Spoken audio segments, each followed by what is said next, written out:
स्वागत है आप सभी का हमारे आज के इस मजेदार विश्लेषण में। यार आज का डिजिटल युग भी ना कमाल है। एक तरफ हमारे घर परिवार की वो पुरानी प्यारी सी जिम्मेदारियां हैं और दूसरी तरफ हमारे हाईटेक गेमिंग के बड़े बड़े सपने।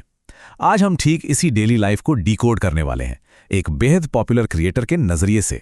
देखेंगे कि कैसे एक ही दिन में एकदम देसी जड़ों से जुड़ाव और एकदम अल्ट्रा मॉडर्न क्रिएटर इकोनॉमी दोनों साथ साथ चलते हैं। तो चलिए बिना किसी देरी के शुरू करते हैं। अब शुरुआत में ही अवंतिका के इस मजेदार ताने को ही ले लीजिए। वो बड़े ही मजाकिया अंदाज में कहती हैं, क्या थोड़े कंजूस हो, क्योंकि पहली बार जा रहे हैं इसलिए सामान ले रहे हैं, दूसरी बार नहीं ले जाओगे। मतलब ये जो सीधा और एकदम बिना फिल्टर वाला डायलॉग है ना, ये तुरंत ही एक बहुत ही हल्का फुल्का माहौल सेट कर देता है। सच कहूं तो असल जिंदगी के यही वो छोटे छोटे खट्टे मीठे पल होते हैं जो किसी भी रिश्ते को और आज के हमारे इस विश्लेषण को इतना खास बनाते हैं। देखिए, आज के इस मॉडर्न क्रिएटर का जीवन ना बिल्कुल दो अलग अलग दुनियाओं के बीच झूलता रहता है।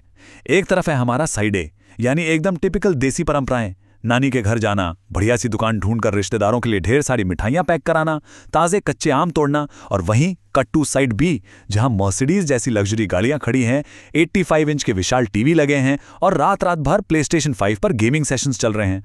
अब सोचने वाली बात यह है कि ये दोनों बिल्कुल अलग दुनिया हैं, किसी के एक ही दिन में कैसे फिट हो जाती हैं। यही तो समझना है आज हमें। तो चलिए व्लॉग लाइफ, परिवार और काम के इस दिलचस्प बैलेंस की तरफ बढ़ते हैं। अब यहाँ कॉन्टेक्स्ट समझना बहुत जरूरी है।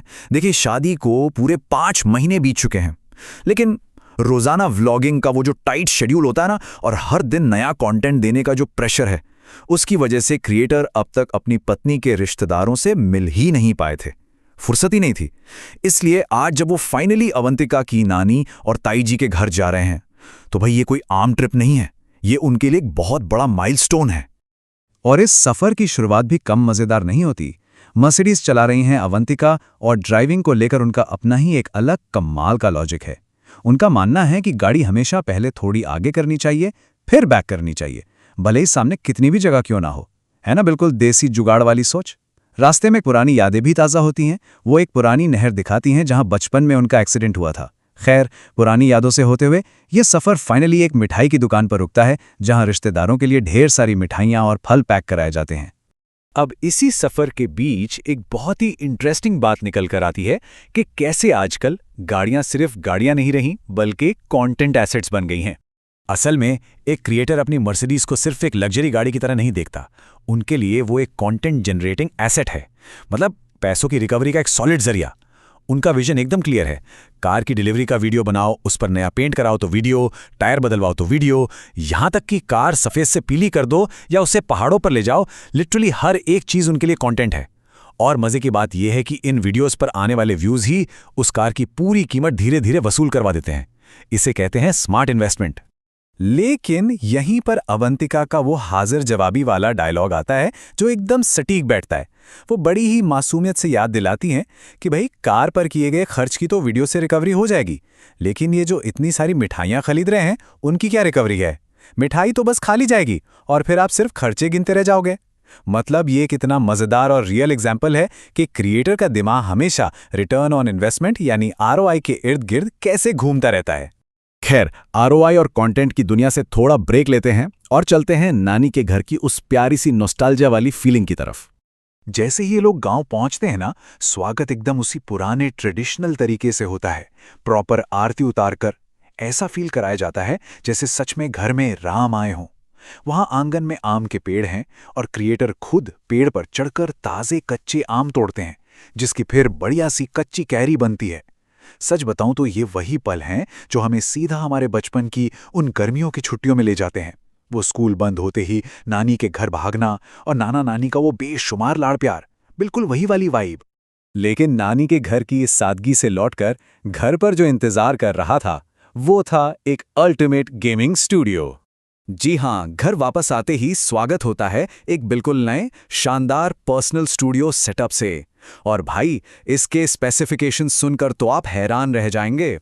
एक विशाल 85 इंच का गेमिंग टीवी जिसमें 144 हर्ट्ज का रिफ्रेश रेट है, मतलब गेमिंग और मूवी का एक्सपीरियंस बिल्कुल नेक्स्ट लेवल। साथ में एक ऐसा धासु प्रीमियम साउंड बार और कमरे की ऐसी साउंड प्रूफिंग कि आपको लिटरली एक प्राइवेट थिएटर रूम वाला फील आ जाए। यह सिर्फ एक गेमर का स्वर्ग नहीं है, बल्कि पूरी फैमिली के लिए साथ में बैठकर चिल करने का एकदम परफेक्ट स्पॉट बन गया है। अब इतनी सारी हाई-फाई टेक्नोलॉजी के बीच अवंतिका की एक बात दिल छू लेती है। वो बताती हैं कि अपना खुद का एक ऐसा स्टूडियो होना, एक बेहतरीन गेमिंग सेटअप लगाना, ये हमेशा से उनके पति का एक बहुत बड़ा सपना था। और जब वो उन्हें एक-एक छोटी-छोटी चीज़ खुद मंगाकर अपने हाथों से सपने को पूरा करते हुए देखती है ना, तो उन्हें सच में बहुत खुशी मिलती है। देखा जाए तो ये पार्टनर के सपोर्ट और प्यार को बहुत ही खूबसूरती से दिखाता है। अब जरा टाइम पर गौर कीजिए। रात के 12:30 बज चुके हैं। बाहर कड़ाके की ठंड है, तापमान माइनस में है, लेकिन स्टूडियो के अंदर वहां भाई गर्मी और एक्साइटमेंट दोनों अपने चरम पर हैं। नया प्लेस्टेशन 5 ऑन है, कमरे की लाइटें ऑफ हैं और क्रिएटर अपने दोस्तों यानी अपने बॉयज के साथ स्क्रीन के सामने पूरी तरह से खोए हुए हैं। ये पल साफ बताता है कि जब आपका कोई बहुत बड़ा सपना सच होता है ना, तो फिर आपको वक्त का या ठंड गर्मी का कोई होश ही नहीं रहता।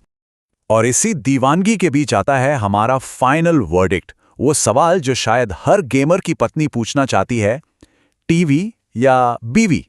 यहीं पर हमारा ये विश्लेषण अपने सबसे मजेदार मोड़ पर पहुंचता है। अवंतिका रात को स्टूडियो में आती हैं और एक बहुत ही तीखा लेकिन एकदम फनी सवाल पूछती हैं, भाई बीवी को तो भूल ही गए, अब ये बताओ टीवी या बीवी? और क्रिएटर मजाक में क्या कहते हैं, टीवी। सच में ये एक छोटा सा पल आज के मॉडर्न क्रिएटर की लाइफ के उस क्रेजी बैलेंस को परफेक्टली सम अप करता है।